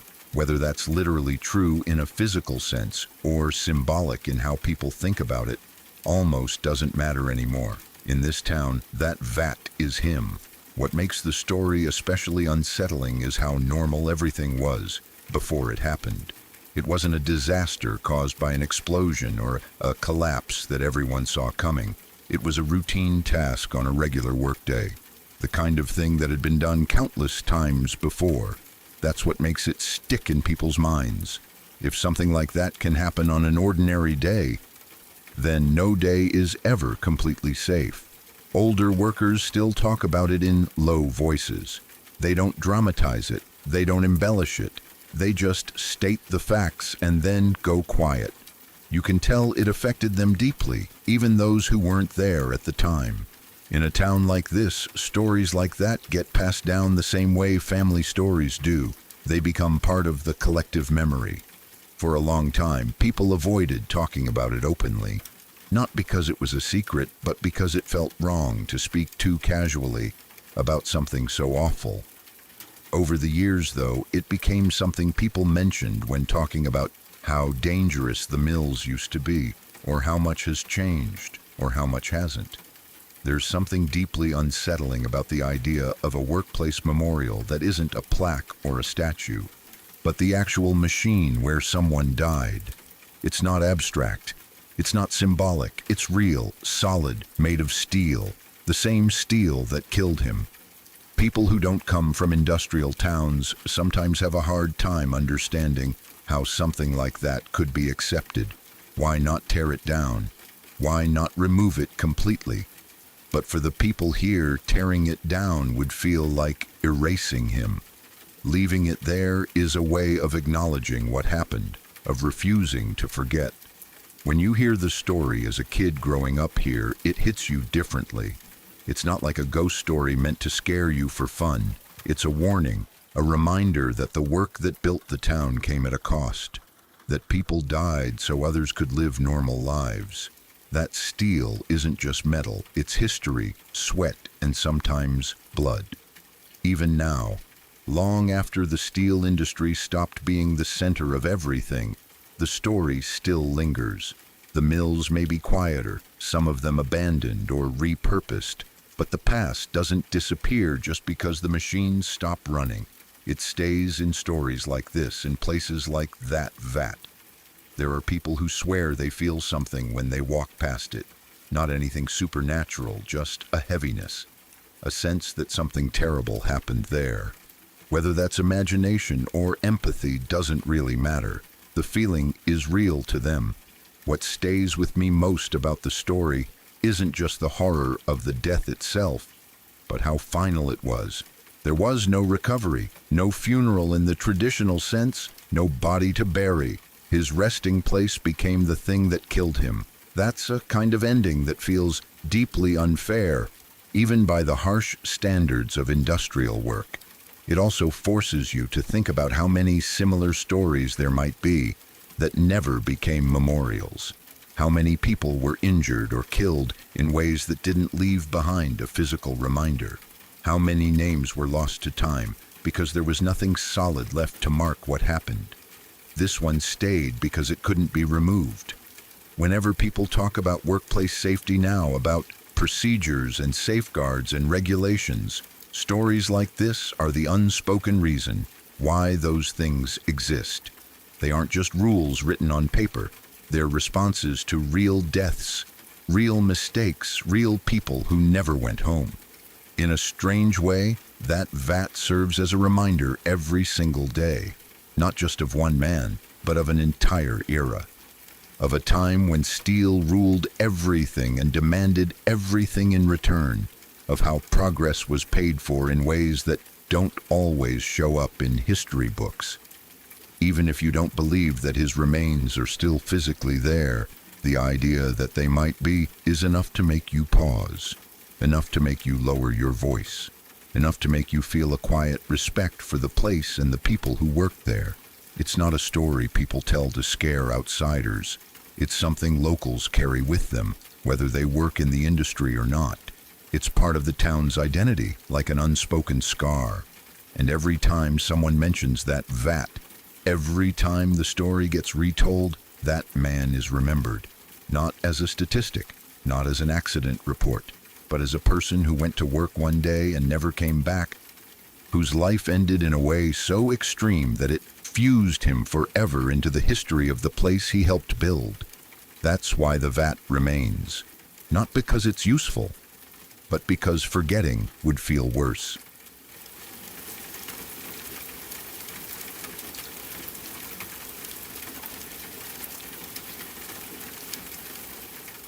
I used to live in Athens, and like a lot of people who spend time there, I had routines that felt so familiar they became invisible. Running was one of mine.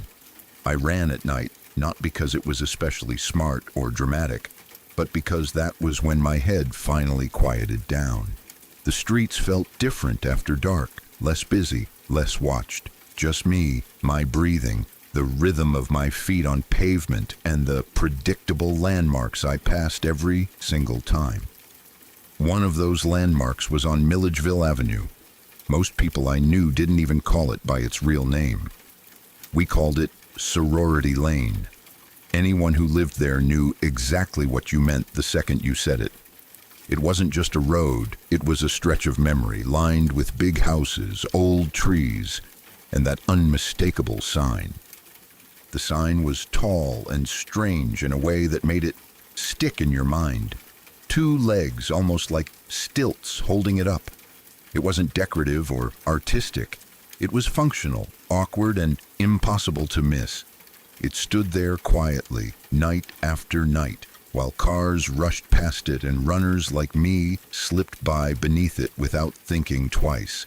I passed that sign every night I ran. Not sometimes, not occasionally, every single time. It marked a point in my route where I knew how far I had gone and how far I still had to go. If I made it there, I was committed. There was no turning back early once I passed that spot. It was a mental checkpoint more than anything else. That night felt normal. I remember the air, though. Not in a dramatic way, but in the way your body registers something without making a note of it. It was one of those nights where the world felt settled. No tension, no sense of urgency, just another run. I passed the sign, like always, my feet hitting the pavement in that steady cadence that makes you feel invincible in a quiet, temporary way. Nothing was wrong. I finished my run, got home, cooled down, did whatever small, forgettable things make up the rest of an ordinary night. At some point, time passed without me noticing. Maybe I checked my phone, maybe I showered, maybe I just sat there letting the tiredness settle into my legs. Then I heard about the crash.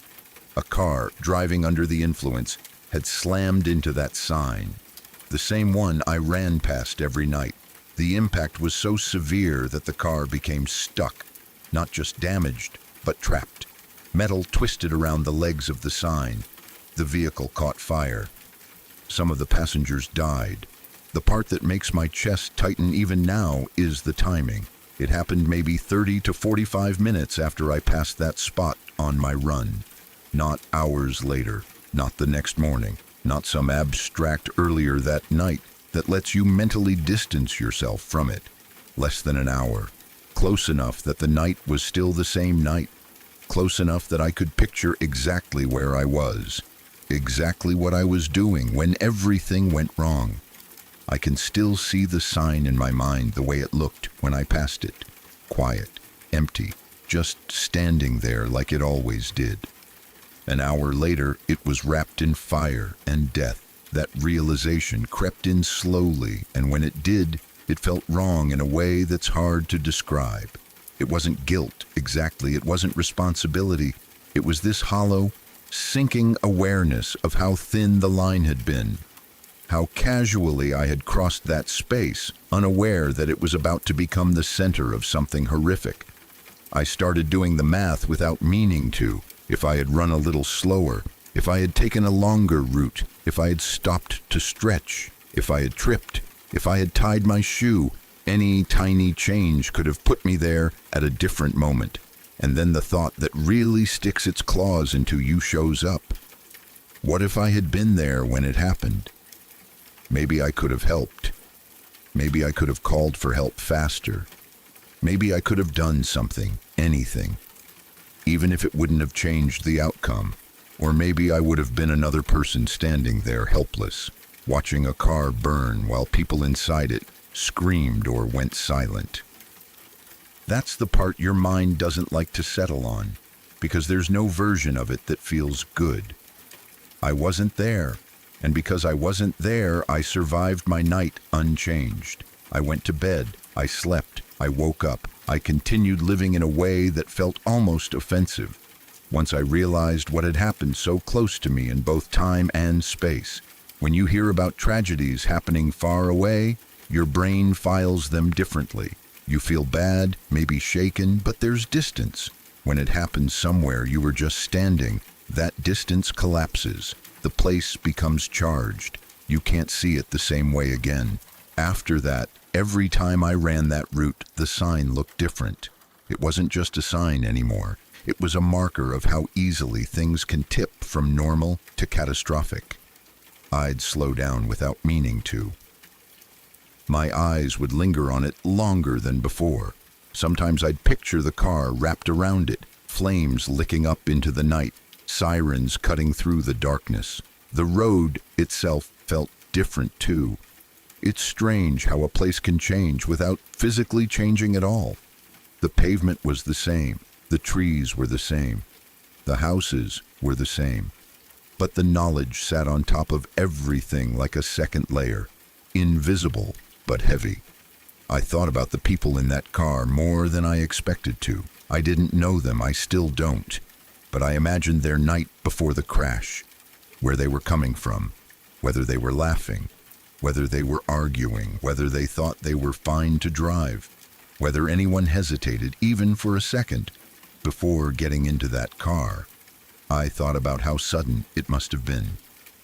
One moment moving forward, the next violently stopped.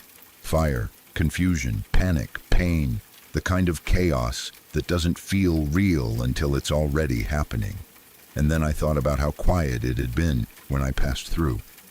No warning, no sign, nothing to indicate that the space was about to become lethal. That's what messes with you the most. Not the event itself, but how invisible it was beforehand. How the world doesn't mark dangerous moments in advance. It just lets you walk or run or drive through them, completely unaware. For a while after that, I replayed the timing over and over in my head. Not because I thought I could change it, but because my brain seemed determined to understand it, as if understanding could somehow make it less disturbing. 30 minutes, 45 minutes, an hour maybe. Such a small window. I realized something uncomfortable during that time. The idea that maybe I could have helped is comforting and cruel at the same time. It gives you a sense of agency, but it also implies a responsibility you never actually had. The truth is, I don't know what I could have done. Fires like that move fast. Cars become death traps. Even trained responders sometimes can't reach people in time. But the human brain doesn't care about logic when it comes to near misses. It cares about proximity. It cares about almost there, almost involved, almost a witness, almost able to act. Those almosts stick with you, even now, years later. When I think about that night, what unsettles me isn't just the crash. It's the ordinariness of my own actions leading up to it. The fact that I passed that sign thinking about nothing more than my pace or my breathing or how far I had left to go. It reminds me how many moments like that exist in our lives. How many times we cross paths with places that are about to become scenes of tragedy. How often we walk away from something that will soon become someone else's worst day, without ever knowing it at the time. There's a strange survivor's dissonance in that. Not survivor's guilt in the traditional sense, but a quiet awareness that luck, timing, and randomness play a bigger role in our lives than we like to admit. That nothing about my safety that night was earned. It was accidental, circumstantial, a matter of minutes. I stopped running that route eventually, not immediately, not out of panic, just gradually. I found other paths, other streets, other landmarks to anchor my runs to. I told myself it was about variety, but I knew better. That sign had become too heavy. Passing it felt like brushing up against something unresolved. Even now, when I think about Athens, that image comes back. Not the college town energy, not the bars or the music or the football games. That sign, that stretch of road, that invisible line between before and after. I still think about the people who died that night, about the families who got phone calls that shattered their lives, about how their last moments happened on a road people used every day without fear, about how easily joy, recklessness, or bad judgment can turn fatal. And sometimes late at night, I think about the version of myself who passed that sign without a second thought. I don't blame that version of me. There was nothing to blame. But I wish I could go back and tell them how fragile that normalcy was, how close it came to breaking in a way that would have changed everything. That night taught me something I didn't ask to learn. That danger doesn't announce itself. That tragedy doesn't need a dramatic buildup. That sometimes the scariest thing is how close you can be to disaster without ever touching it. Just an hour, just a stretch of road, just a sign with two legs, and a reminder that life keeps moving, even when it's about to tear itself apart right behind you.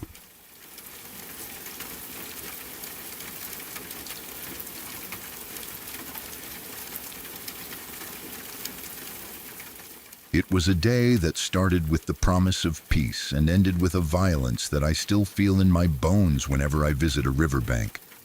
I was 19 years old at the time, an age where you think you are an adult but are really just a kid playing at being grown up. My girlfriend was 18 and she was pregnant with our first child. We were young, perhaps a bit overwhelmed by the future, but we were happy. We wanted to get away from the noise of the town, the questions from our families, and the stress of preparing for a baby. We decided to drive out to a secluded spot by the river, a place known for its high canyon walls and rushing water. It was supposed to be a romantic afternoon, a chance to sit in the sun, dip our feet in the water, and talk about names for the baby. We found a perfect spot on the sandy bank, spread out a blanket, and just enjoyed the sound of the nature around us. For the first hour, it was idyllic. The sun was warm, the water was cool, and we felt safe in our own little bubble. The silence was broken not by a sound of nature, but by a sound of pure human distress. It started as a low yelling, echoing off the canyon walls from across the river. At first, I thought it might be some kids messing around, maybe hikers shouting to hear their own echoes. But the yelling didn't stop. It grew louder, more frantic, and more guttural. I sat up, shading my eyes against the sun, looking across the wide expanse of the river to the other side. The terrain over there was rugged, a steep mountain cliff that dropped sharply down to the water's edge. It wasn't a place where people usually hiked because the footing was treacherous. Then I saw him. A man appeared at the top of the ridge across from us. He wasn't hiking, he was stumbling. He looked like a puppet whose strings had been cut. He was flailing his arms, screaming at something only he could see. Before I could even process what was happening, he lost his footing. He didn't just slide, he tumbled. It was a horrific sight to witness. He fell down the side of the mountain cliff, his body hitting rocks and bushes with sickening thuds. He rolled and bounced for what must have been 50 feet before he hit the flat ground near the riverbank with a heavy impact. I gasped, grabbing my girlfriend's hand. I was sure we had just watched a man die. I was already reaching for my phone to call for help, thinking he must have broken every bone in his body, But then the impossible happened. The man stood up. He didn't groan or hold his back in pain. He just sprang to his feet as if gravity didn't apply to him. He shook himself off and immediately started screaming again. It wasn't a scream of pain, it was a scream of pure, unadulterated madness. He locked eyes with us. Even from across the river, I could feel the intensity of his gaze. He started walking toward the water. He didn't look for a bridge or a shallow crossing. He just marched into the current. The river wasn't incredibly deep there, maybe waist high, but the current was strong. He fought against the water, his movements jerky and unnatural. As he got closer, the situation went from concerning to terrifying. He wasn't just walking, he was hurting himself. Every time he passed a large river rock that jutted out of the water, he would intentionally slam his head against it. He would rear back and headbutt the stone with sickening force over and over again. I could hear the wet thud of his skull hitting the rock even over the sound of the rushing water. Blood began to pour down his face, mixing with the river water, but he didn't stop. He didn't even flinch. It was clear, even to my naive 19-year-old brain, that this man was completely out of his mind on something. He was operating on a level of psychosis that detached him from physical pain entirely. My girlfriend was terrified. She moved behind me, clutching the back of my shirt. I stood up, trying to look bigger than I was, trying to be the protector, but inside, I was freezing up. The man finally reached our side of the river. He pulled himself up onto the sandy bank, dripping wet, blood streaming from his forehead and nose. He was a big guy, around 6 feet tall and probably 180 pounds of solid muscle. I, on the other hand, was 5'6" and weighed about 125 pounds soaking wet. I was a kid. He was a monster. He stumbled toward us, his eyes wide and unblinking, the pupils so dilated they looked like black holes. He was muttering and screaming intermittently. In that moment, my instinct wasn't to fight. It was to help. I made the stupidest mistake of my life. I thought maybe he was dehydrated, maybe he was in shock from the fall. I held out my water bottle toward him. I tried to speak calmly, telling him to take a drink, to sit down. I offered him the water like a peace offering, hoping to de-escalate whatever was happening. He stopped in front of me, towering over me. He looked at the water bottle, then at me. He snatched the bottle from my hand with aggressive speed. He opened it, took a small, frantic drink, and then, without a word, he threw the bottle into the river. He didn't just toss it, he hurled it with violence. Then he looked back at me. The switch in his brain flipped. He lunged. He didn't throw a punch. He didn't try to tackle me. He grabbed me. He wrapped his massive arms around my torso in a bear hug. But this wasn't an embrace. It was a vice. He squeezed. He squeezed with a strength that felt inhuman. I felt the air leave my lungs instantly. My ribs creaked under the pressure. He pulled me off my feet, lifting me into the air, and then slammed me down onto the rocky ground, never loosening his grip. He was on top of me now, his heavy, wet body crushing the life out of me. I couldn't breathe. I couldn't expand my chest to take in air. Panic, hot and bright, exploded in my brain. He leaned his face down next to mine. I could smell the metallic tang of blood, the river water, and the sour chemical reek of his sweat. He opened his mouth and screamed directly into my ear. It was the loudest sound I have ever heard. He screamed, "Help me!" He screamed it over and over again. "Help me! Help me!" The irony was horrifying. He was begging for help while simultaneously murdering me. He was crushing my spine, crushing my lungs, all while his broken mind screamed for salvation. My girlfriend was screaming somewhere in the background, a high-pitched sound of terror. I knew she couldn't help me. She was pregnant. She couldn't get involved in a physical fight with a maniac. I was on my own. My vision started to swim. Black spots danced at the edges of my sight. I knew with absolute certainty that if I didn't get out of this grip in the next 10 seconds, I was going to die. I was going to die right here on this riverbank, and then my pregnant girlfriend would be next. That thought, the thought of her and our unborn baby at the mercy of this lunatic, sparked a surge of adrenaline that I have never felt since. It was a fight for your life reflex. I stopped trying to push him off because he was too heavy. Instead, I focused all my remaining energy on wiggling one arm free. He had pinned my arms to my sides, but the sweat and the water made us slippery. I squirmed and twisted, ignoring the pain in my ribs, and managed to pop my right arm loose from his embrace. I didn't think, I just reacted. I made a fist, winding back as far as I could in that cramped position, and I bashed him directly in the nose. I put everything I had into that punch. I felt the cartilage crunch under my knuckles. It was a brutal, ugly hit. The reaction was immediate. He recoiled, his head snapping back. He let go of me instantly, his hands flying up to his face. Blood gushed from his broken nose, blinding him. He rolled off me, screaming in a new kind of voice, a confused, garbled sound. He appeared to be completely blind at that point, whether from the pain, the blood in his eyes, or the drugs finally short-circuiting his vision. He began stumbling around in circles, swinging his arms wildly at the air, trying to find me. I didn't wait to see if he would recover. I scrambled to my feet, gasping for air, my lungs burning as they finally expanded. I grabbed my girlfriend's hand. She was frozen in shock, tears streaming down her face. "Run!" I choked out. We ran. We ran up the sandy bank, scrambling over the rocks, tearing through the brush until we reached my car.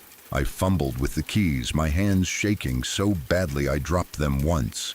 I picked them up, jammed the key in the ignition, and we tore out of there. We didn't look back. We drove straight to the police station. It was miles away, and the drive felt like it took hours. I kept checking the rearview mirror, irrationally expecting to see him running behind the car, bloody and screaming. When we burst into the station, we were a mess. I was covered in dirt and river water, holding my ribs.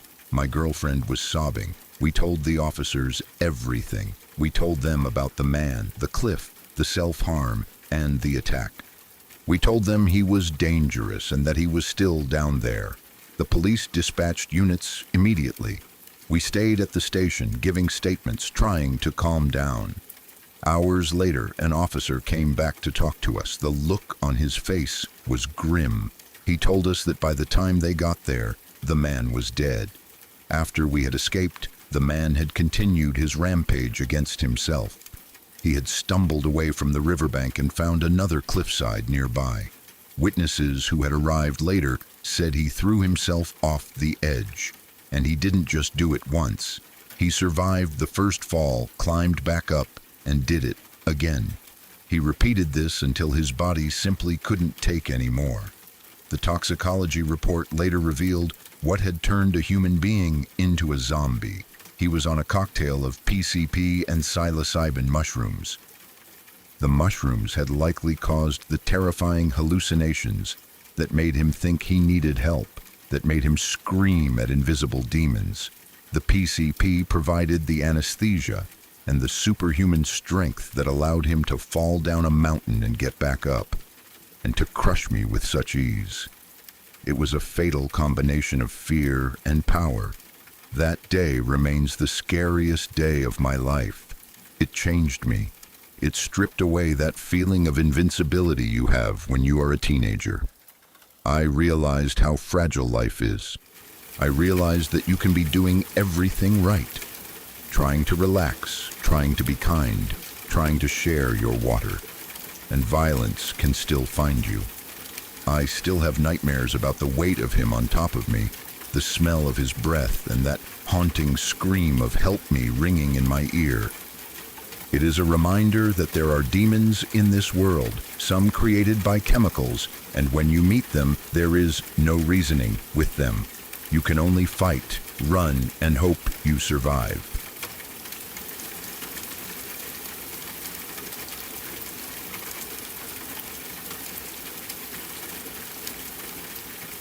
If you're still here, it means these stories didn't just pass through you, they stayed. Every story you heard tonight was real. Real people, real moments. And in every one of them, something went wrong, or almost did. If you want to keep exploring the stories that don't let go so easily, subscribe to Shadow Archives, because there are more stories waiting, and not all of them end before it's too late.